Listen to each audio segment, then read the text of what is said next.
Hello everyone, I'm Georgia Henderson. I'm your host today for the Douglas on My Mind show. Today I can say I'm filling in for Ms. Blondell Thomas, Media Relation Coordinator, who is on vacation. It's been a while since I've been on the show. I'm glad to be back to talk to you about some programs coming up in the community. Whenever we come back from break, we're going to have a guest from the Coffee County Board of Education to talk about the Summer Meals Program, along with a new program from our Concerted Services program. So stay tuned. We'll be back with Douglas on My Mind right after this break.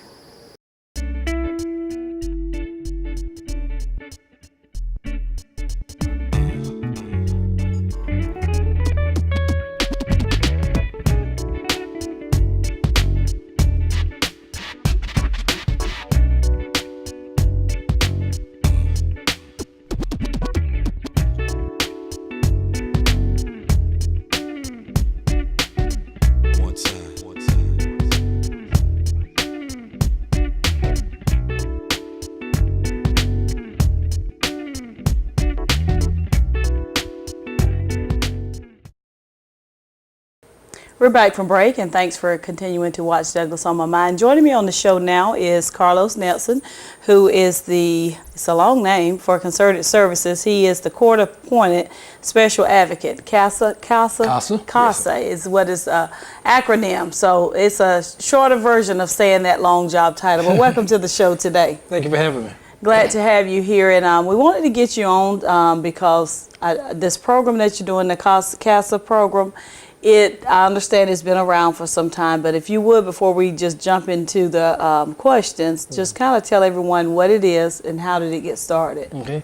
Well, the CASA program started in the 80s. It's actually got its start back in Seattle, Washington. And the judge out there, juvenile court judge, who was dealing with not delinquent cases, but dependent cases, children that are in foster care system because of neglect or abuse. They were always making decisions, and these are tough decisions, whether to take a child from a family or terminate parental rights without sufficient information. They were dealing with Child Protective Services recommendation or an attorney. So what he decided to do is have a group of volunteers that would go in and be advocates for the children. They would be the friend. They would go in and do research on family members, and they would offer recommendations to the judge. And so that's how the program got started. So now today, there's a state CASA program I think in 49 of the 50 states, and in Georgia we have one of the strongest CASA programs in the nation. Georgia CASA is an outstanding program. We have pretty much every county covered, 2 or 3 counties in Georgia now. So that we, as CASA of Concerted Services, serve the Waycross Judicial Circuit, which is Coffee, Pierce, Ware, Brantley, Charlton, and I forgot somebody, Alma. Yeah, Bacon. And so we serve the 6 counties in this area. And so we've been in Ware County for a while, serving the Ware County court system. Judge Ross here in Coffee County gave us permission in May to start a program here in Coffee County. So that's where we are now, trying to get volunteers, trying to get people to be a good influence on our young kids' lives and make recommendations to Judge Ross about the permanency of these children in foster care. Well, it took a little while to get down in the Coffee County area, but it's here, and it sounds like a great resource for the families. Now, the age groups of these kids, I guess that you advocate on behalf of, is it the age group for the Head Start program or a different age group? Actually, the age groups that we advocate for is birth, basically through 18. Okay. And then after they age out of 18, we will still advocate for them if they sign themselves back into care. Okay. Well, let's start talking about the program a little more in depth. How is it operated, the functions of it? You have volunteers, staff people? Right now, I'm the program director under Concerted Services for the CASA program. We have one volunteer coordinator who serves Ware County. Long-term plan is to have a volunteer coordinator for Coffee County, somebody that knows the Douglas Coffee County community, that can come over here, work here, live here, and recruit volunteers, train volunteers, and serve the kids here. So basically, we're the only paid, pretty much part-time, full-time staff we have. Everyone else just volunteers. Any must-have qualification for the volunteers? Just have to love children. Of course. Yeah, but there is a intensive, it's an internet-based training program that we do. It's about 30 hours of training. Once they go through that, we invite them to the courtroom, so they have observation hours in the court to see how the court process works. After they complete all of the steps there, of course, a criminal background check and child protective services background check and things like that, then Judge Ross will swear them in to be officers of the court, and that's where we all function. We're not attorneys, we're just volunteers. Okay, Carlos, how does it determine what kids, how do you assign kids to the CASA volunteers? Well, most of them will come as a recommendation from the judge. Sometimes the DFACS attorney will make a recommendation. Basically, they look at cases that are, that really need some more research. A good thing about CASA volunteers is that, we have like 1 or 2 cases, maybe a sibling group or one child. A DFACS worker may have 25, 30 cases. So when they go out monthly to go see their children, they only spend a few minutes, being able to check on their child, make sure it's fine. What we want to do is we want all volunteers to go in and spend some time with them, maybe an hour a month, to see what they need, to see if there's any other family resources, because a lot of time when kids brought into care, they may be in Macon, they may be in Warner Robins or whatever. And so is this part of your investigative techniques? Yes. Okay. Yeah, we go in and we see what they want. We do, if it's a child of age that can speak their wishes and desires, we may go in and find out how well they're doing at school. Can we offer them or recommendation to the DFACS about tutoring services or counseling service they may need if it's neglect or abuse, really, really serious case. They may be having traumatic experiences in school, because being in foster care is a traumatic experience, and so we go in and investigate the family members, making sure that the family members are doing what they're supposed to do if they want to be reunited with their children. Sometimes they do, and sad enough, sometimes Sadly, they don't. sometimes they don't. Yeah. You're right about that. And that makes it pretty tough. Yes, it is. Yeah, it makes it tough. Well, I guess you have a network of resources when you get to that point. I heard you mention DFACS. So do you have that partnership with DFACS? We have a great partnership with DFACS. We're just developing a partnership over here in Coffee County with the DFACS over here. But from what I've had to experience so far, they have a great network of case managers. Actually, they really want CASA in this community. We may not always agree on all recommendations to the judge, but one thing it provides the local DFACS case managers is another set of eyes. Somebody who really doesn't, like we always say, we don't have a dog in the fight. We just want to make sure the child is in a safe, permanent home and providing the services that the state can provide and make sure that, they're not re-abused when they're brought into care. Right, yeah. That's good. So other than, I know you mentioned y'all try to spend that extra time with the family, the child, to really get to know them. What else differentiates you from DFACS in your typical social worker? So you work kind of like the DFACS social workers, we go in and investigate. We kind of like the Matlock of a case. Okay. We go in and find out if there's other family members that maybe a child is brought into care and they're placed in a non-relative placement, but then the child may say, I have an uncle in Columbus that I've always visited during the summertime. So we may reach out to that uncle, and he may say, wow, I didn't know my nephew was in in foster care. So we'll turn that name over to DFACS and maybe hopefully get that child into a relative placement versus a non-relative placement, which is a safer, a better place for that child to be. Well, in talking about the volunteers a little bit more, because I know that's your goal, trying to get some volunteers here in this area. How much time, if someone were to become a volunteer through your program today, how much time a week maybe could they expect to donate to this program? We ask volunteers to give about 10 to 20 hours a month. It depends on the complexities of the case. Sometimes it may be a real quick, easy case. A child may be neglected, just a simple case. That may be an hour, hour and a half a month. And then sometimes it may be a little more complicated. The child may be struggling in school. And it also depends on the volunteer. Some volunteers we have in Ware County tell you what, they give 110%. They go to the schools, they'll go and talk to the counselors, the teachers, and see anything that they can recommend to the DFACS to help them out. They go multiple times to the foster parents' home to see how they're doing.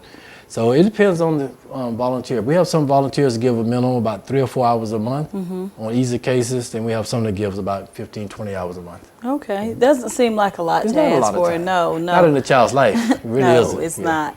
Now, I'm sure there's some legal aspects about this that the volunteers would need to know. So is there training that's offered or required so that they can understand their roles where, I know they're not, I don't know if you expect them to serve in a legal capacity. And if so, the training that comes with that. Yes, we provide. There's 2 different basic types of training. We have an in-person training, and then now the National CASA offers what they call a flex training, where most of it is done online. And there you're given all the tools you need to talk about the different types of cases, how to advocate for a child, basically understanding what when you go into a foster home, what you're looking for, how we can provide services to the parents. So there's about 8 weeks of training like that. We pretty much is an online based training. Then we do an in-person training, and it takes about 8 weeks. And once you are certified, like I said, we do the background check. You have to make sure we have a clean background check. There's no sexual abuse history. There's no child placement history. You can't have history with DFACS. Right. And then from there, we get the references from the community. Because we want good, upstanding citizens in the community that, that really want to come in and like I said, we're not big brothers and big sisters. We don't take them out and we don't, pick them up and go eating and things like that. We go into the home where they're supervised already. Sit down and talk to them, or if it's a baby, go ahead and make sure that the foster parents are treating that child properly. And then other than that, we may go to the school and, like I say, check on the child. If there's any kind of sporting events, just letting them know that in their time in care, Georgia CASA, National CASA, we always talk about in a child's time in care, they may change case managers, they may change foster homes 2 or 3 times a month, a year, excuse me. But they should only have one CASA. They should have that one person that they see and say, oh, that's Miss Georgia, I know her. Right. She always coming by and see her. So if they have to be moved again, they know no matter what, Miss Georgia's going to be back to see them Give them some stability Yes. in their lives. That's good. That's good. So what are some of the success stories? A bunch of questions wrapped up in this, so forgive me. And the turnaround time, I guess, that you see before either case closed or a difference made in the situation. Any, testaments to those matters? Well, the statistics have shown that a child with a CASA volunteer spends about half the amount of time in care versus the kids with no CASA. And the reason is because when you have that constant monthly contact, the child, for lack of a better term, really doesn't get lost in the system. Sometimes you may say, wow, this case hasn't been heard in 4 or 5, 6 months. And so we'll bring it up to the to DFACS and say, it's about time to have a review on this. How's the parents doing? And so that's how we can keep cases moving. So those are the biggest success stories that we have, is that instead of a child spending 4 or 5 years in foster care, hopefully 18 months is the max they'll spend in foster care. Now, what would you say, Carlos, is the thing that you would say to a volunteer who they're listening to this and say, well, it can sound like a lot, and I know you said it could be anywhere from 2 to 3 hours a month, or, the time varies a little bit. What would you say for someone who may be interested but maybe saying, I just don't know if I will have the time? Oh, wow, that's a good question. I would say that in the life of a child, I don't look at it as time. A lot of my volunteers now came in like that and said, well, I'm not sure.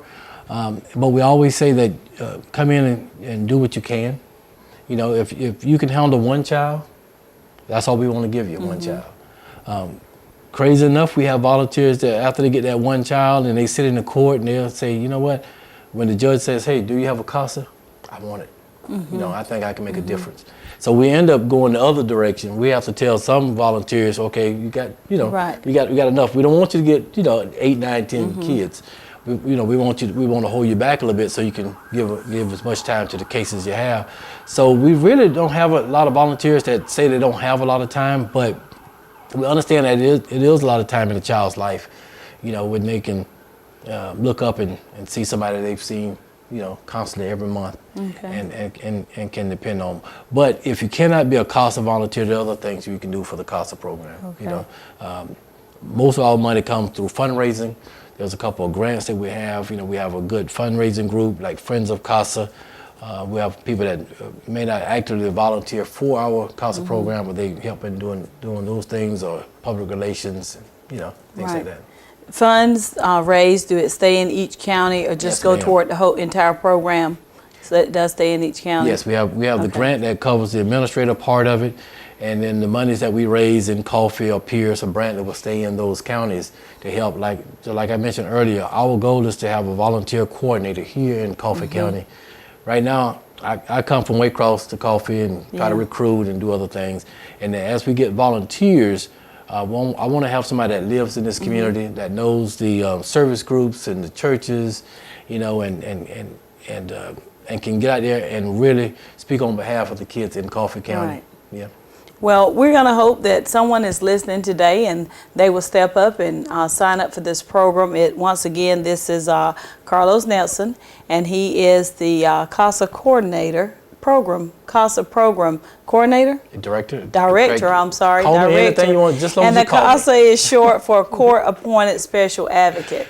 And before you leave today, if there's a contact number, a website, not sure if y'all are on social media, any platforms where an individual can go to either download the application, to sign up for as a volunteer, or just to seek more details, please share that with everyone today. Okay, well, my office number out of Waycross, we don't have a website yet because we're up under the Concerted Services website, Gotcha. so they're developing our kind of like add-on website for CASA.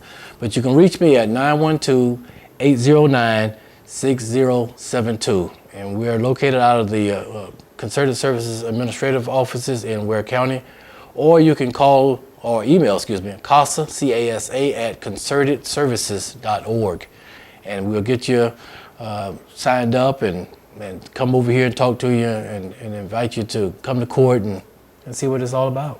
Yeah. All right. Well, thank you for being on the show today. Thank you. Appreciate it. I wish you best regards with that program.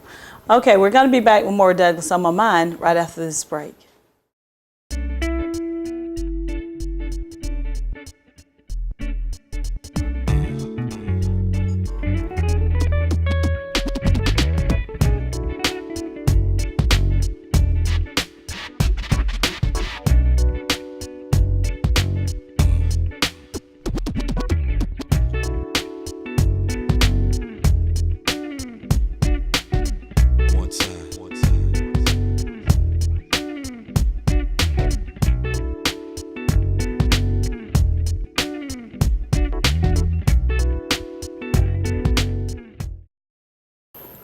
We're back from break, and thanks for continuing to watch Douglas on My Mind.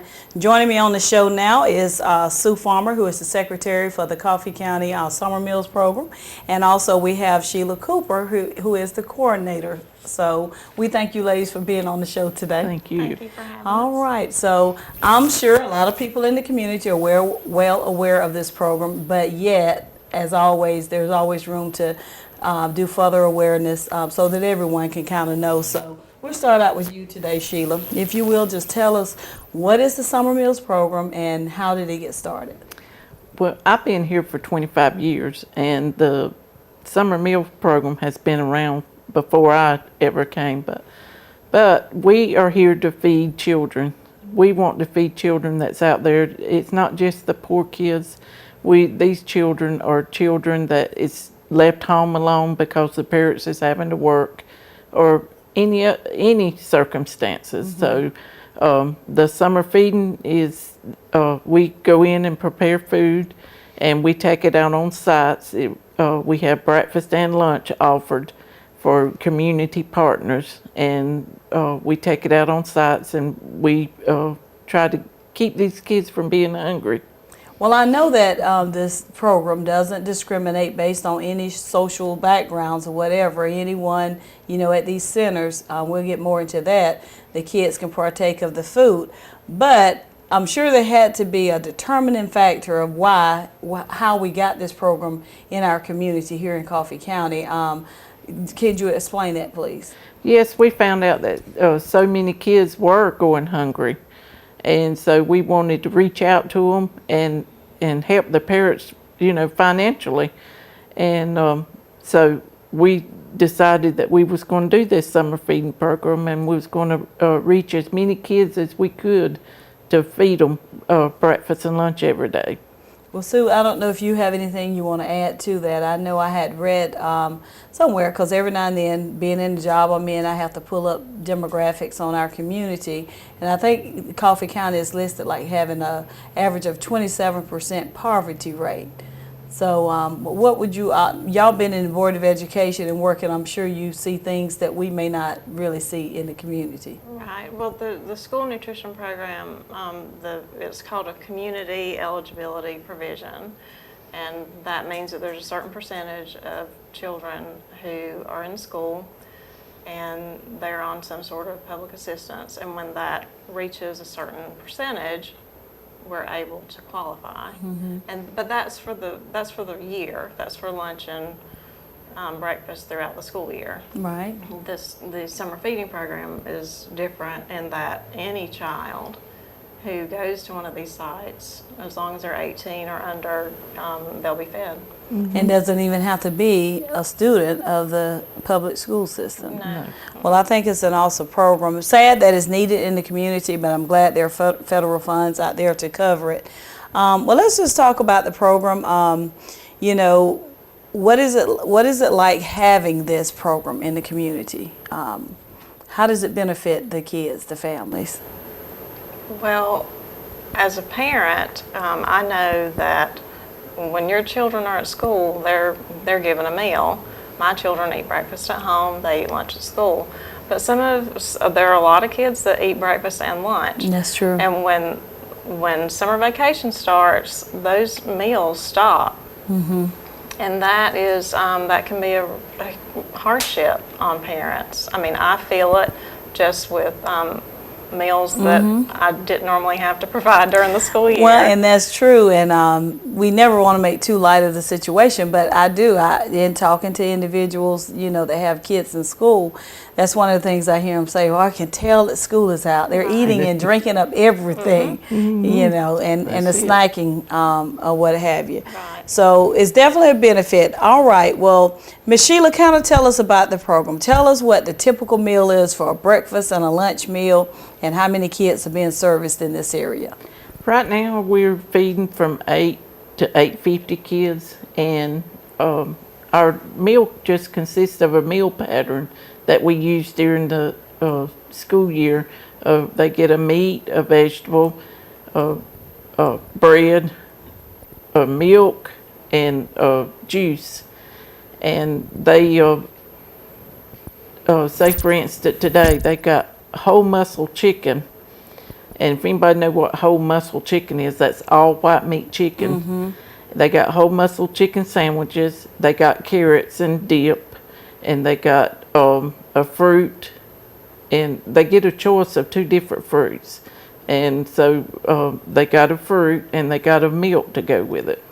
So it's a full meal. Very nutritious meal. Yes, very nutritious. It follows the same guidelines, Yes. the nutritional guidelines. We actually have to put these meals into a nutritional, we call it NutriKids, and it's a nutrition program, and we put it in there, and it calculates out the calories, the nutrients, and all of that for them, and they have to, we have to follow that rule to serve these kids. We serve them just as if we were serving them at school.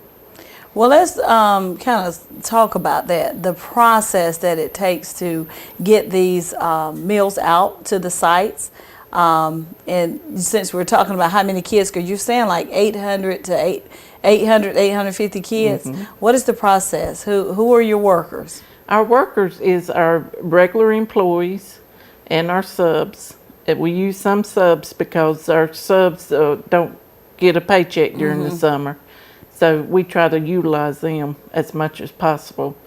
And they go in at 6 o'clock in the morning, and it's according to what time they get through in the afternoon. Sometimes it's 2 or 2:30 before they get through in the afternoon. And they go in and they don't stop until they get through with their lunch every day. Wow. Well, Sue, tell us about your sites. What's the process that you all go through to determine the delivery sites of, I guess, the agencies, your churches and civic groups who will serve these meals to the kids? Right. We are able to go through churches, community centers. Some of the schools are our sites, and really they show an interest. And some of them have been doing this for years with us, and some of them are new. But we have a meeting at the beginning of every season when we start this, and there's a training session because there are certain guidelines that those sites have to adhere to, and they have their training. Sheila or Betsy plan a menu. We do advertisement. We have our Facebook page, our Instagram page where we advertise, and we just get started. You do a site, like a site visit, site inspection, I guess Yes, what I'm we trying to do. say. Well, when we have the Doing the No, we have to application go process. beforehand and make sure that they have refrigeration. And that's one thing that's required is refrigeration to put the leftovers in so that the kids the next day can eat the leftovers if they Right. want them the next day, because we do have some kids that is hungry, really hungry. And so we allow them to eat them leftover meals the next day with it. But I do want to say something. We have a new director. Her name is Betsy Martin, and she loves children, and she is really pushing this summer feeding program because she wants to reach as many kids as Sue and I do. We want to make sure there's no kids out here hungry. How do these numbers compare to what you have serviced in the past? You're at maybe 850 now. Is this the peak, or you've done more before in some of the previous years? It goes up and down.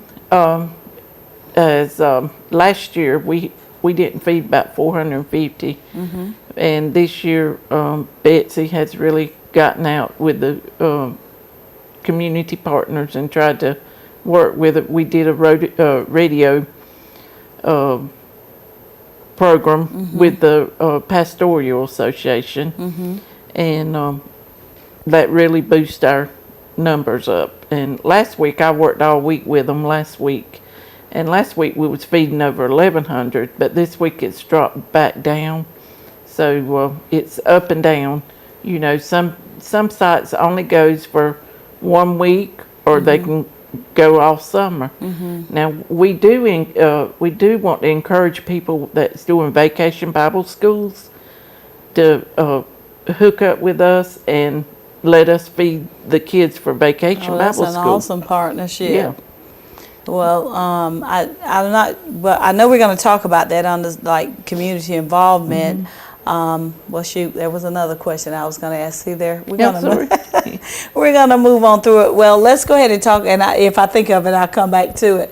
But in talking about the Vacation Bible School and the sites, the different sites that you have, what could be done to get the community more involved?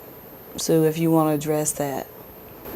Well, we need more people to want to do this, and if they want to think ahead to next year and let us know that they're interested, we'll be happy to make a list of prospects.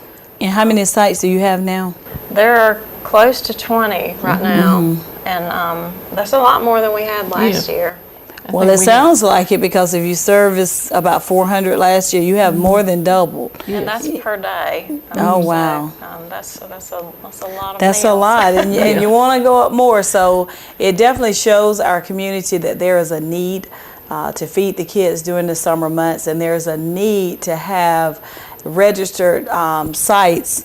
So the next term around, you can better determine your funding that's going to be required. Just a whole bunch of things that has to be worked out. Do you have supporters in this program? Oh, we do. You do. We do. The two number one supporters is the City of Douglas. They have really worked with us and helped us with different things, and they've allowed us to be part of different activities that's going on in their in the city. And also, I just want to thank the Pastoral Association. They have really reached out this year to churches, trying to get them to help us to get these children fed. And I just want to thank them for their support that they have given us. Well, I'm sure they appreciate that, and you all appreciate them. Anything else, ladies, with this program we need to talk about to let the community know and to get the involvement? Well, as many children as we're feeding right now, and as much as that sounds like a great number, it's just a fraction of what is needed. What would be the ultimate goal that you're trying to aspire to?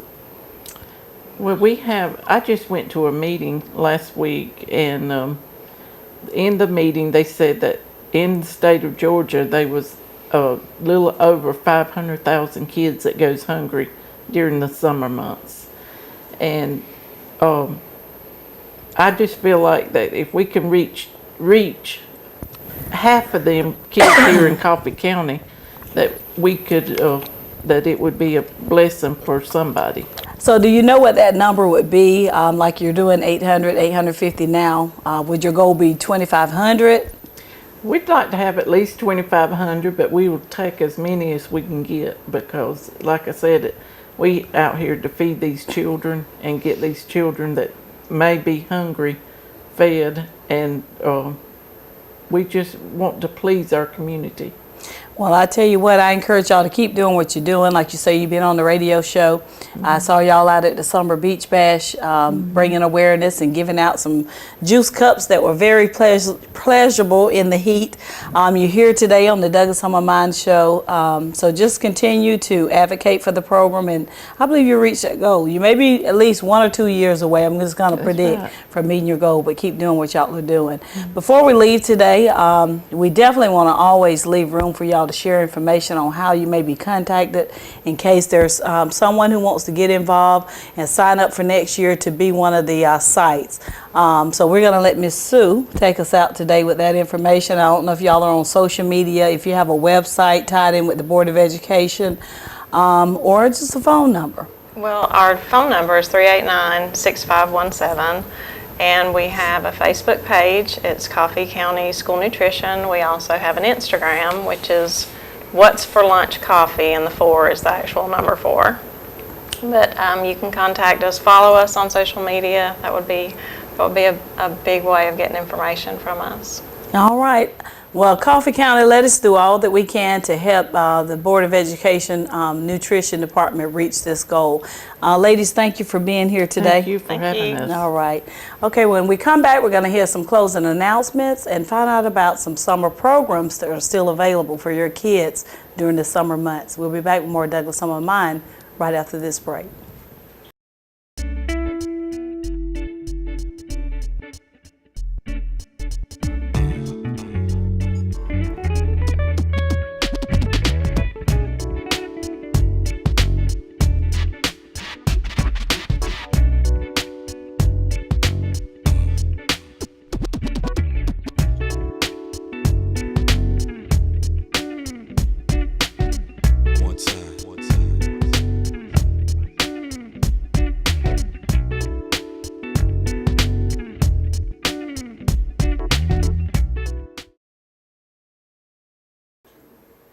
Before we close today, I want to leave some announcements with you. Get your pens out, get your paper out, or if you miss it, just go to our City of Douglas website, cityofdouglas.com, and go to the events section, and you'll find the majority of these events there. Just want to remind everyone that History at High Noon is coming up at the Heritage Station Museum on Wednesday, June the 27th. This is at 12 noon. It's a program that's open to the general public, and our featured speaker for this day will be none other than whom we call the voice of the Trojans, Mr. Gene Wade himself. So that is History at High Noon on June the 27th, 12 noon at Heritage Station Museum. Also, our regular City Commission meeting is coming up on June the 28th. Normally it's held on a Monday, but due to a conference rescheduling with our Mayor and Commission, our City Commission meeting will be Thursday, June the 28th, 7 p.m. at City Hall. We just want to remind everyone that 4th of July event is coming up, and our city offices will be closed in observance of this holiday.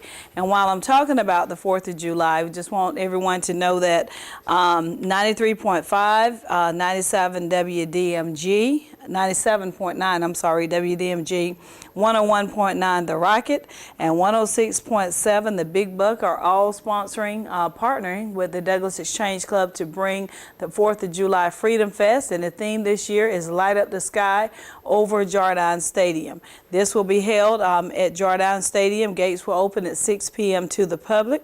There will be live entertainment, food, and craft vendors, and don't forget the big treat for the night, the fireworks start after dark.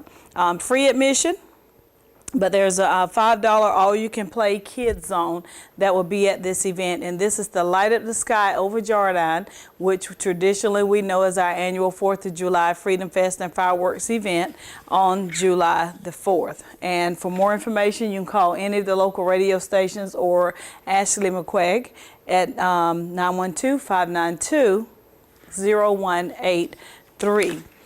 We just want to let everyone know that it won't be long before we have our annual barbecue and outdoor festival that is coming up on September the 7th and 8th. And we are looking for sponsors for the event. We're now accepting barbecue teams to sign up.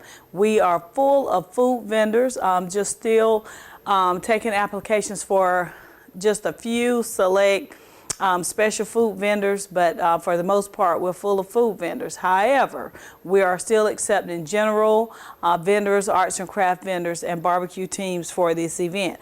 If you would like to sign up and be a part of this great event, that's going to include a barbecue competition, a car show, motorcycle show, aviation events, going to have a static aircraft display along with a flyover.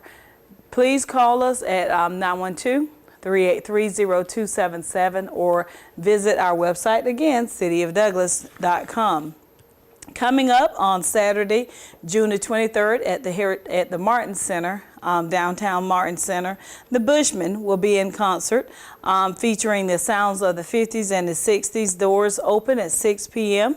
and the concert will start at 7 p.m. For advance tickets or at the door tickets, be sure to call the Martin Center 384-6070 to find out. And there's a list. Go to our website, find the flyer. There's a list of locals that have the tickets available for you to stop by and purchase in advance. The local Georgia Department of Labor Douglas Career Center is hosting a community job fair. This will be on Thursday, June the 28th from 9 a.m. until 1 p.m. It will be held at Central Square Complex. Want to announce that Southwire, they have been doing this for many years, the Back to School program. This is sponsored by Southwire Project Gift. It will be on Friday, June the 27th from 7 a.m. to 12 noon, and it will be held at Central Square Complex. Now, during this event, they give out book bags and supplies, free haircuts. Also, there's free fingerprinting for the kids. Hot dogs and water are provided. Now, this is the Back to School project by Southwire Project Gift. Friday, June the 27th, 7 a.m. to 12 noon at Central Square Complex. Just want to announce that we started our Douglas Mayor's Youth Council this year, got that off the ground running. Another part to our youth program that the City of Douglas is initiating is a Douglas Teen Court. And we are looking for volunteers for this program. We invite everyone to go to our website, go under City of Douglas Mayor Commission, and you just search for Douglas Mayor's Youth Council, and also look for the Teen Court information and to find out how you can be a volunteer. This is going to be a program by peers, youth who are like the age of the kids who are coming through the court system with misdemeanors, and they will help determine the fate, sentence of their peers as they come through the program, rather than going through the normal judicial system. But it will be a serious program, and the kids will be trained to run just like a real court. So if you are interested in this program, we want you to call the office of our city clerk, Miss Juanetta Boulder, at 389-3405. The last program I want to tell you about today, with our downtown program, we have a program that's called Adopt a Spot. If you are a community agency and you love volunteerism and service hours, we invite you to adopt one of our corners in downtown. And to find out what corners are available, you can call our Main Street coordinator, Patty Parker, at 912-384-5161, and or you can call 383-0277. Those are the announcements for this week. As always, I thank you for watching. To find out all the activities that's going on in around Douglas and Coffee County, just know that this show is also aired on our local government access channel. We have a YouTube channel. We also invite you to follow us on social media. We're on YouTube, Twitter, and we're on Instagram and Facebook. Excuse me. And of course, you can go to our website for a list of the events. And on our homepage of our website, you can sign up through the Notify Me module if you like to receive information on our monthly e-newsletter, any job postings that we have with the City of Douglas, bid announcements, and even just general news press releases that we send out. It's your option. You can pick which features you like if you want to be notified through text messages or through email. But whatever it is, just get involved so you can find out all the great things that we have going on here in our community. I'm Georgia Henderson, Community Development Director. Again, thank you for watching, and remember to keep Douglas on your mind.